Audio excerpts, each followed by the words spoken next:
Yo, what's up, everybody? Welcome back to Fight with Friends. It's your boy, brother guy, back again today to do some of One Championship news. It's Tuesday, so you know that is the One Championship news show on every Tuesday, so always be tuned for that. Guys, just want to quickly before I start to say very much thank you for everyone's support so far. Last week was a fantastic showing for our live streams, for One Championships and for you and for the UFC, especially for the UFC. It was our biggest one, and yeah, I just want to say many thank you for that. And let's continue doing it. Let's continue doing more support. But today we're going to talk about some fun stuff, some news that popped off in the One Championship, some things that took place over the weekend, and also that came out yesterday on Monday. So today I won't, as always, start on the top of the card, but we will start on top of the news show, and I've got the first story lined up quite nicely. Let's get that up on screen. Starting with the newly crowned Bantamweight Muay Thai Champion, Nabil Anane. And this happened over the back of Jonathan Haggerty's brother. It was his debut at Friday Fights 1114. That was last Friday. And that was successful, even though Nabil was quite critical of Jonas's performance. I do believe that it was just a big stage for him in terms of the lights, the occasion, being what's like 18, 17 years old. I was telling AD on our recap show, you can go check it out on our YouTube page.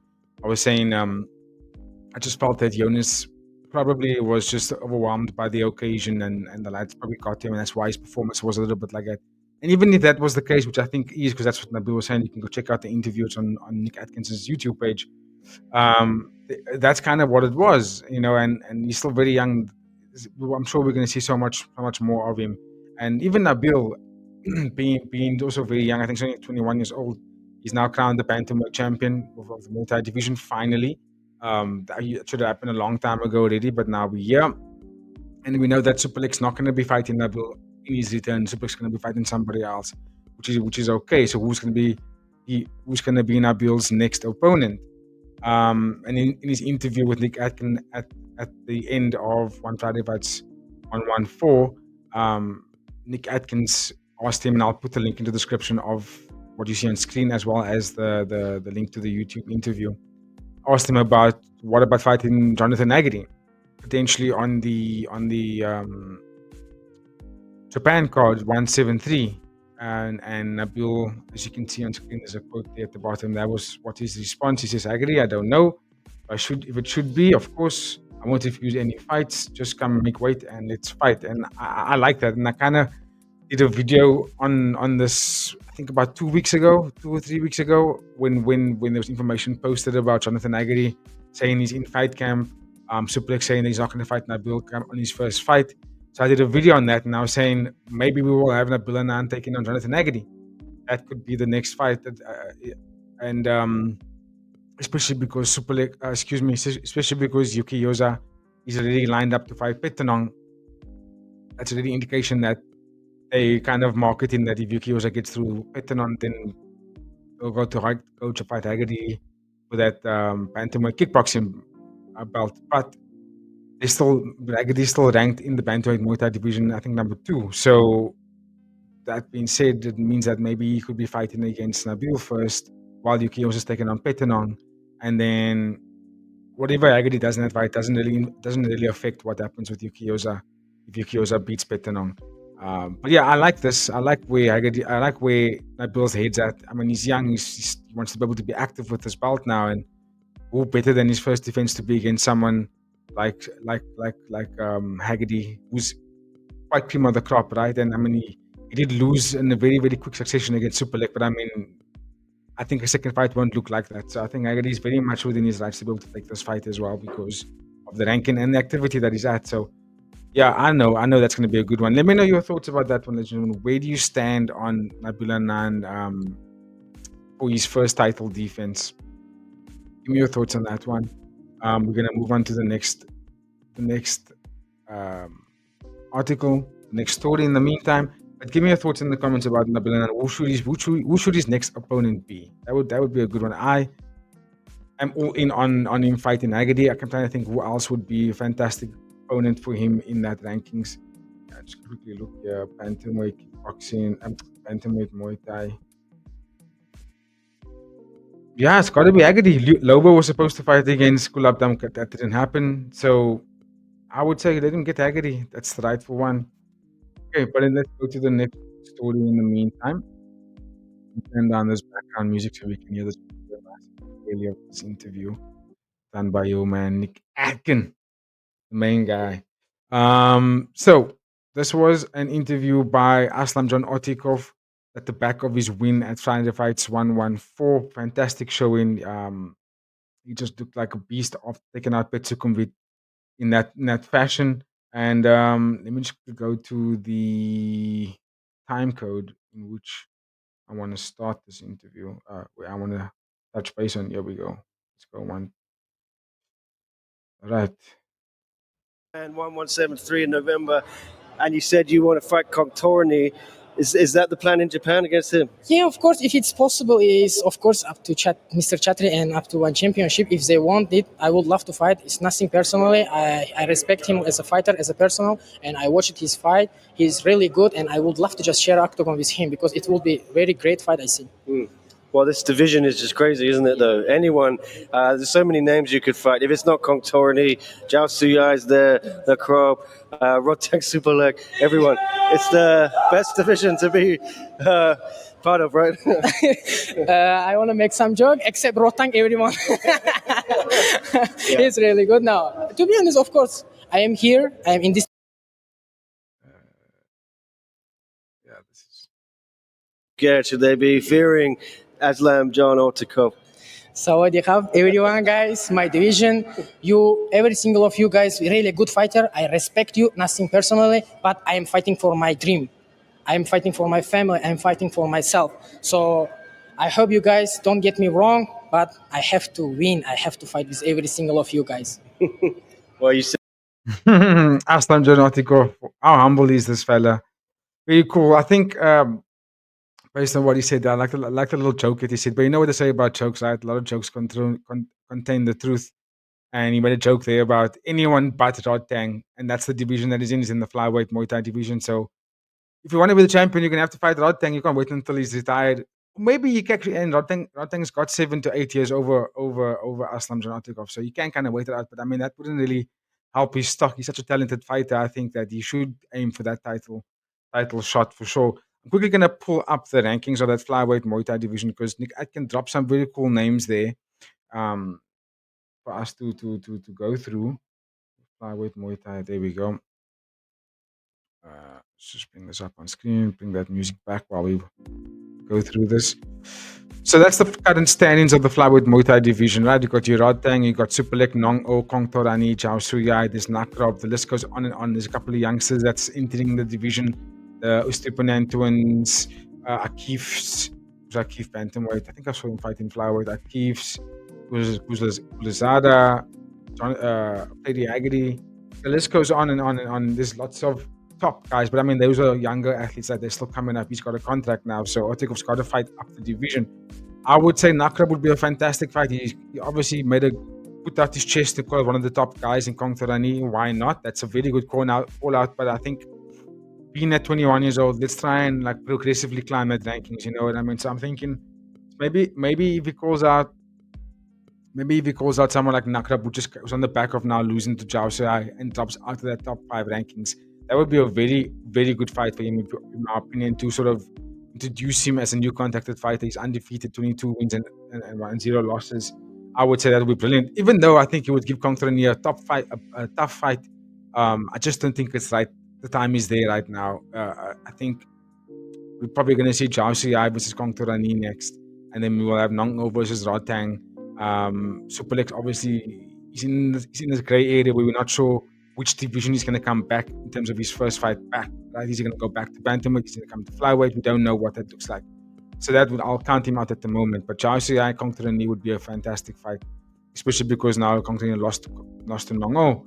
I would go Aslamjon, give him Nakrob. If he gets through Nakrob, then definitely he can go up there and get someone like Kongthoranee. And he's also talking about maybe doing that fight at 173 as well. I would say make it happen. Both guys are fresh. All those guys are fresh. They were fantastic in their last showings. Their bodies are healed. They're all in training camp again. So I would say let those guys throw down again.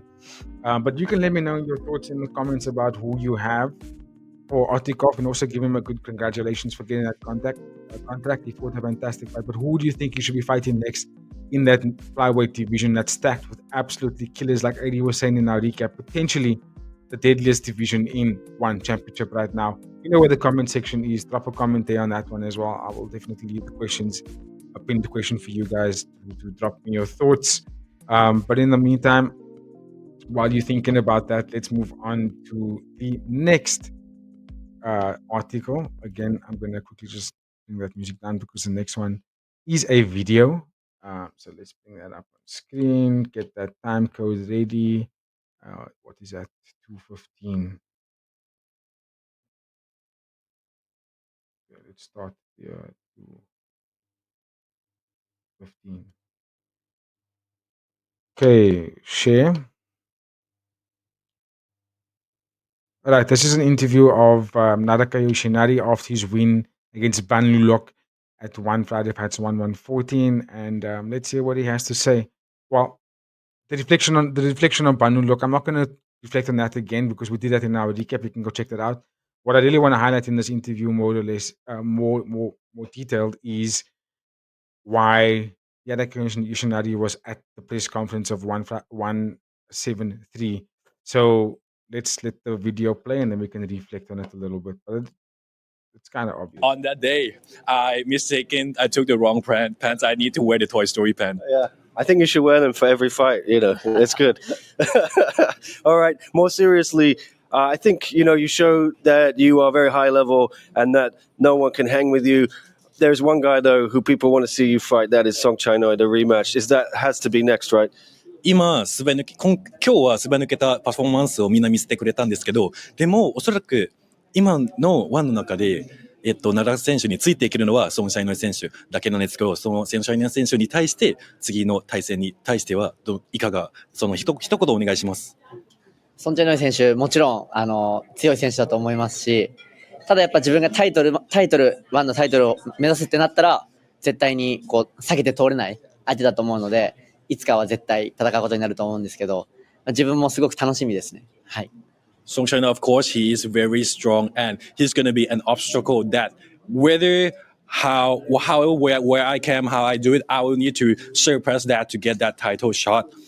And I'm also very looking forward to fight Songchainoi. Maybe Japan 1173 November. What do you think? Ariake Arena.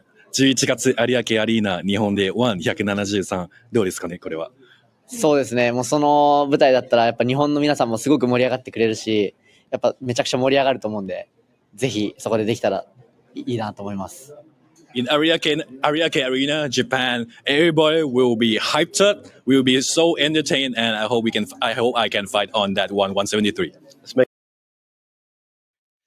Yeah, so that's pretty much what we were covering, and that was the spicy question for me that I really wanted to unpack, because even though I think it's pretty obvious, like in terms of who we think that's going to happen, like what will happen for Yoshinari's next opponent. Everyone is calling for it for quite some time.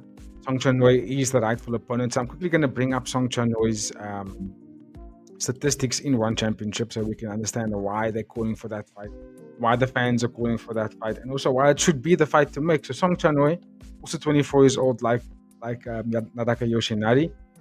Look at this dude's record. My guy is 9-0 in one championship right now, 4 knockouts, beating pretty much every the top contenders. Rak was a really good contender. I thought was going to give him a tough time. He beat Rak. Nicholas Silva is really good. I thought he's a fantastic fighter, and Songchainoi made light work of him. Beat Rak again. Yod Namchai is also doing some really good stuff. He was on an unbeaten streak until he fought against Songchainoi. Songchainoi knocked him out. TI, another fighter that's really good. Songchainoi beat him all. So it's like that is the fighter to make for 173 November 16th against Nadaka Yoshinari, and the winner becomes the champion for the atomweight division. Like that needs to be the right thing to do. It's the fight to make. Songchainoi fought Nadaka Yoshinari, I think, last year. I can't remember. Yeah, it was last year, I think.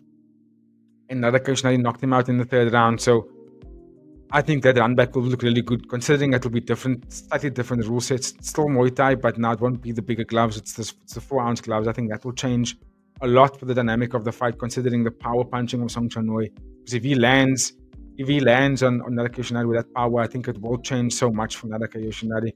considering like even Ban Lok was a powerful guy and he lands some good shots on Nadaka Yoshinari and it didn't really do anything. So, but I think Songchainoi hits harder than Ban Lok. And I think, yeah, this is going to be a good fight. And if they do make this fight for Japan, which is highly, highly likely, dude, let's go. Let's go.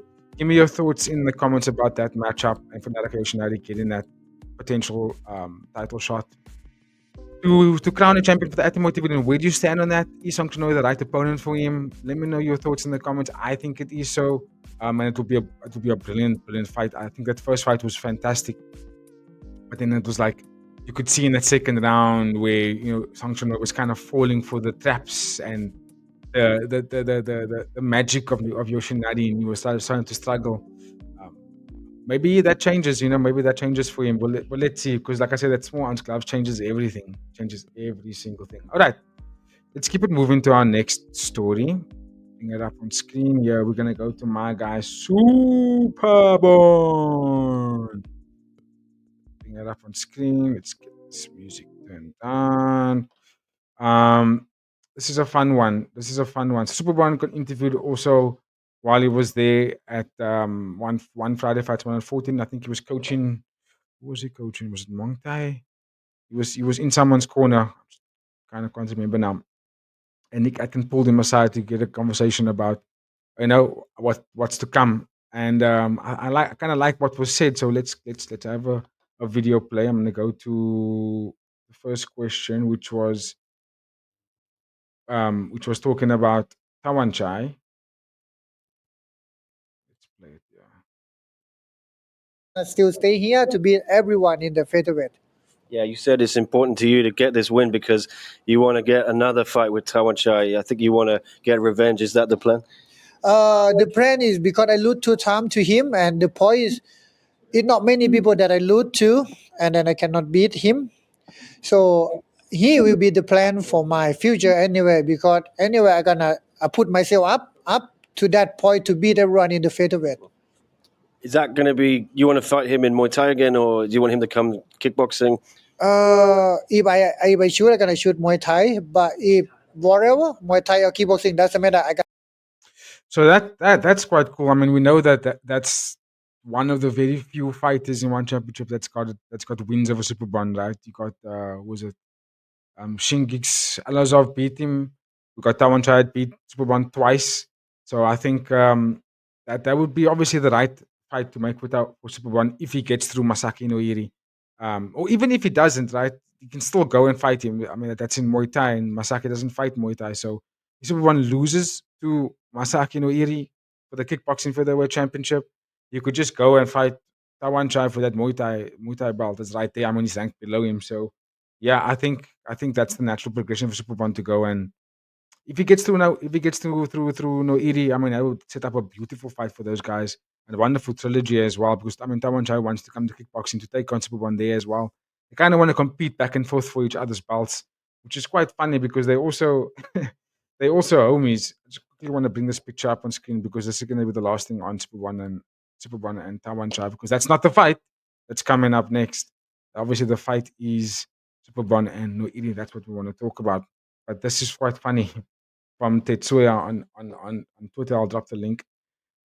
Superbon was tattooing Tawanchai's arm. It's mad to see that these guys are like competing on such high level Muay Thai fights, right? Like high level Muay Thai fights and kickboxing, and they put each other up. I mean, Tawanchai knocked Superbon out literally like 6 months ago. So you know what I mean? And look at these guys shooting together, and they could potentially fight again literally as early as 2026. That's how mad this is. So yeah, I just thought that was quite funny to share. But let's go back to that Superbon interview with Nick Atkin, and I'm gonna move it a little bit further to where he got questioned a little bit about the 173 fight card. Minus 22 seconds. Yeah, I'm gonna start. Yeah, here we go. anything. All right. Well, your good friend, training partner Petnong is back here in a couple of weeks fighting Yuki Yoza. You confident he can get the win there? Yes, I think Petanong gonna beat this Japanese and go back to his title, and I think he ready for the title again. Maybe he can fight same day with me in Japan. Yeah, I was going to ask if he beats Yoza, maybe Petnong against Haggerty, right? Because we can train together, we can go together, and then it's gonna be a lot of support from us. Yeah. Nongo on that card as well, maybe. Yeah, of course, he's gonna be in the corner. Need someone in the corner or maybe he can fight there too. against Rotang. Oh, I don't know. It's hard to say because like we are both good friends, and then Nongo train with me. I'm a good friend with Rotang too, and then it's hard to see that fight for me. I gonna run away from that fight. All right.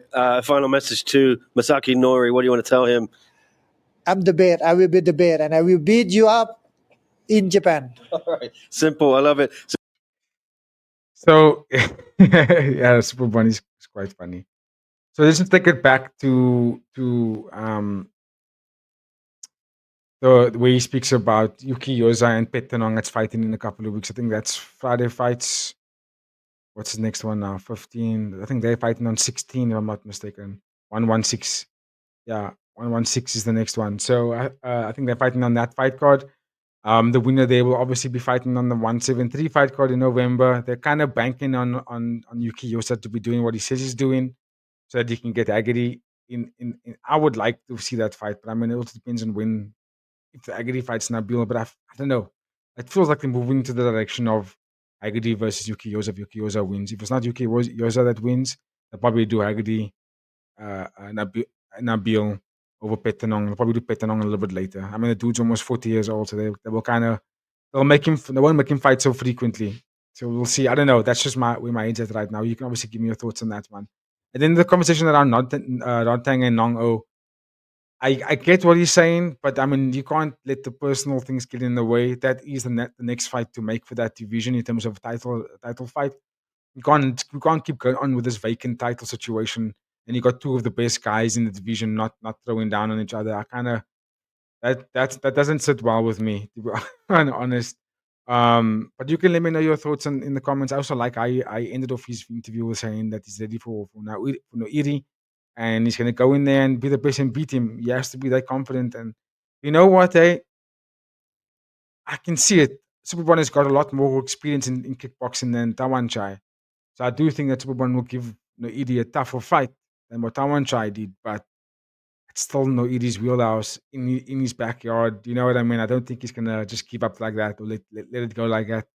So I will reserve my opinions for that fight when we do our preview, but that's gonna be a sick fight. That fight card is gonna be highly entertaining, I can tell you now. Okay, let's keep it moving. But let me know your thoughts about that, where you stand on that one.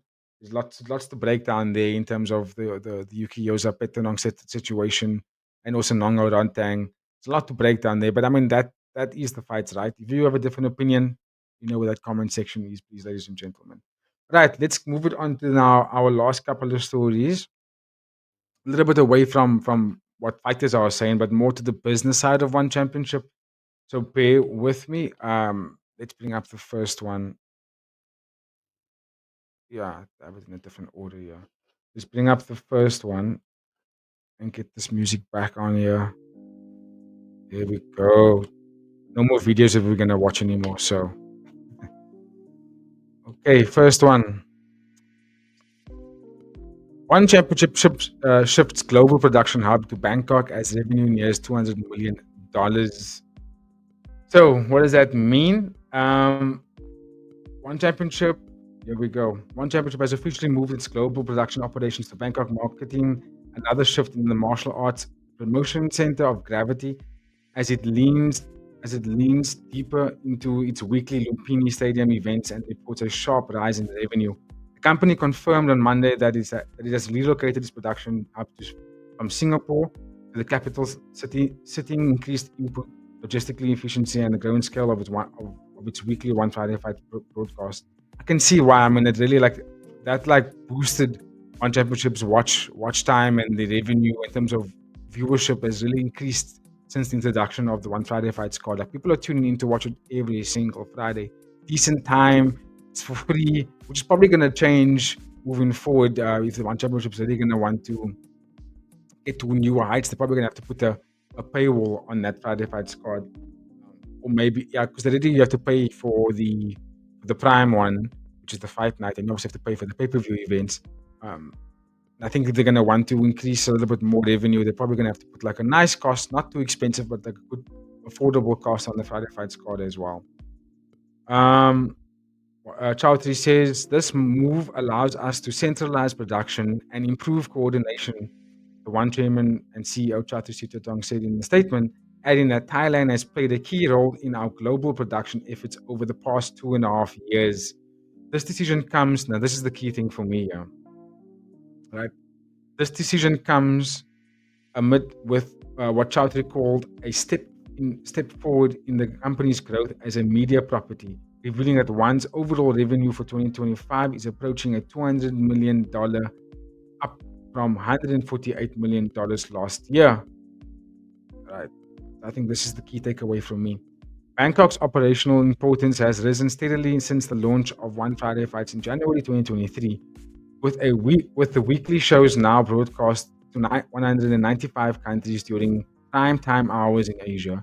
A new traditional 5-round Muay Thai series is also in the pipeline, set to debut later this year. 5-round Muay Thai. Finally, that's the buzz. I know that, correct me if my memory serves me well, but that has been the case with regards to the championship fights, right? I know we have 5 rounds kickboxing in the championship fights. We have 5 rounds for the MMA in championship fights. For the Muay Thai championship fights, I think these 5 rounds, if I'm not mistaken. So I'm thinking what they introduce in here, the Muay Thai series, we're probably going to see 5 rounds for all main events on the Friday Fights cards, the Fight Night cards, and the pay-per-view cards. We're probably going to see 5 rounds, just like what UFC did many, many years when they started to make all their main events, whether it's a Fight Night event or a pay-per-view event. The main event is going to be a 5-round event, which is quite cool because that also implies that your main events are predominantly going to have number one. It's going to have ranked opponents versus ranked opponents, or it's going to be title fights. And I'm all in on that. Like, that's going to be amazing because sometimes you get these fights on the Friday Fight card where it's high-level, high-profile fighters, and then the fight's only 3 rounds, and then the fight's going back and forth, and you're like, oh, this dude's coming back. And then it's only 3 rounds. You're like, oh, what happens if the fight could have gone 2 more rounds? You know what I mean? So I'm quite stoked on that. I think that's a very good step in a good direction for One Championship to go that way.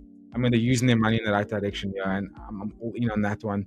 And also, what's amazing about this is they're not closing down the Singapore headquarters. I think the Singapore headquarters is still going to be the headquarters. It's still going to be the main brain of this operation. But expanding like this is a very good idea. And like what they could also add to the move to Bangkok is maybe start a PI. You know, like the UFC's got their PI, Performance Institution. They could do that for One Championship as well. Start this a performance institution in Bangkok, where that's where they do their testing pools as well. That's where they train some of the athletes that are from other camps could also come there and do their training and fight from there. It could also generate a lot of income for One Championship, and also it will ensure growth for majority of the Thai fighters. You know what I mean? They can compete against a lot of the international guys. So I think that's a very good move for One Championship. So there was something else I also wanted to touch base on that's kind of related to that article. That article was from the Bangkok Post. Remember, all the things I'm talking about today is going to be in our description box where you can go and read for your perusal as well. Right, next story I found on Tetsuya's X account. Shout out to Tetsuya, which is also quite a big one. If you look at the picture, headline, One will host its first One Lumpinee on Tour event in Songkhla at Nonda Stadium around December, January. So let's unpack this a little bit. And this is kind of also adding into what I just spoke about now with One Championship moving to Thailand Central. So One will host its first One Lumpinee on Tour event in Thailand, with Songkhla province serving as the host. The event is expected to stimulate the local economy, generating over 100 million baht in revenue for the province. The preliminary venue under construction is Tensulonda Stadium, which can accommodate a large number of spectators, around 45,000 seats, which is bigger than Lumpinee Stadium, and is well suited to host a grand and high-profile competition atmosphere. This marks a significant step in elevating Songkla into a true sports city, particularly for Muay Thai, which has deep roots in the area. The initiative aims to develop grassroots fighters from Songkla into the world-class athletes and to provide a platform for local youth to showcase their talents. Preparations are currently underway and are expected to take around 6 months, with the event tentatively scheduled for December 2026, January 2027. I mean, look there. That will be a massive thing for one championship because already that's gonna bring in so much more ticket sales by having a bigger and larger stadium. That will be insane. It'll rake in so much more money, but more importantly, it will also ensure that the local talent will really get a big push. You know what I mean? And really like showcasing to the world this is what Thailand really has to offer in terms of the fight game, and not just like what we see on the Friday Fights cards. And also, like I just mentioned earlier, potentially creating a one championship PI. You know what I mean? I think that's what they were hinting at there in terms of a grassroots grassroots scenario. You know, bringing up the fighters from Thailand itself. But let me know your thoughts. What do you guys think about that? I think one championship is definitely moving in the right direction. I do think that they are doing moves that can really make them stay around for a very long time, and showcase to the world why Muay Thai fights is the fights to watch. You know, and I would just if you look at the UFC for that. I don't even talk about UFC too much when it comes to one championship news, but if you look at the UFC of late, there's a lot of booze in the UFC when we're watching these fight cards and we're watching the press conferences. People are booing them consistently because they don't want to see like this wrestling and all these decisions. They want to see knockouts and brutal knockouts, right? And which is quite sad to see. It's like the fan base changed. And I always thought that when you watch an MMA fight, you can't, like, it's boring to boo when you see people grappling. Yeah, you get some boring fights, but I mean, grappling is a very big part of MMA fighting, you know. And I think if you really want to see a lot of brutal knockouts and you want to boo UFC so much, then tune into one championship every single Friday. There's like a 90% knockout rate on the fight cards. So I'm like, if you really want to see brutal knockouts, then go watch stand-up fights. Then you know what I mean, and go watch, because it's difficult to knock someone out in MMA. It's not that easy. So I would say just tune into one championship. If you want to see some brutal knockouts, you'll get it every single week. Whether it's the Friday Fights card, whether it's a Fight Night card, or the pay-per-view events, you will see knockouts every single time on that fight cards. So tune into that. All right, my last story that I'm going to tune into. Bring it up on screen. Nothing too much to go on because it was kind of like cryptic if you think about it. Not really cryptic, but it was just a small little thing that Chatri Sityodtong said for us to go and see. He hashtagged 1174 poof, poof, poof, poof, poof, exploding heads. Don't know what that means at the end, but I think what he's implying here is that the 1174 card is going to be massive. So we know we have the 1173. That's going to be November 16th. Someone made a funny comment there, saying when 2027. Possibly. I'm thinking 2026 actually, and we could see the return of Stamp. She did say she's coming back soon. So I would say maybe early 2026 or mid 2026, we could see the return of Stamp and that fight card. Not too sure who else they could fill it up with. All depends on what we see coming at the end of this year. Like, you know, coming into the year, who won who, did the belts change, who's got belts. I think who's going to enter would really determine what we're going to see for the 1174 card. But I mean, the fact that Chatri Sityodtong has already put that hashtag out there, he's telling me that they're already putting that fight card in the works. So we could get some more announcements on that coming as this year progresses. But okay, ladies and gentlemen, that is my time. If you've made it this far, don't forget to like, comment, share, and subscribe. Let me know your thoughts in the comments about these stories. I want to hear get some buzz going, because we whatever we say does help One Championship do their matchmaking. So yeah, let's get in the chat. I'm gonna now sign off and close this over here. Thank you for the support. Like I said, don't forget to comment, share, and subscribe to all that fun things. It's a little bit of a slow week this week. There's no UFC fight card, so we're not going to be doing that. But we will be doing some UFC news this week, so stay tuned for that. We're probably going to drop it tomorrow. Thursday, I'm going to do a preview for the one Friday fight score. That's 1/1/15 for this Friday. So stay tuned for that. I'm probably going to do a live for this Friday fight squad as well. Since I've got the time to do it, I'm testing out. I'm noticing that you guys are all tuning into our Friday fight squad. So I'm going to do it again this weekend. So stay tuned for that one. But okay, I'm going to sign off now. Have a fantastic week, ladies and gentlemen. Stay tuned for our next one. Little peeps. See you then. I almost closed it without signing off the music. Cheers.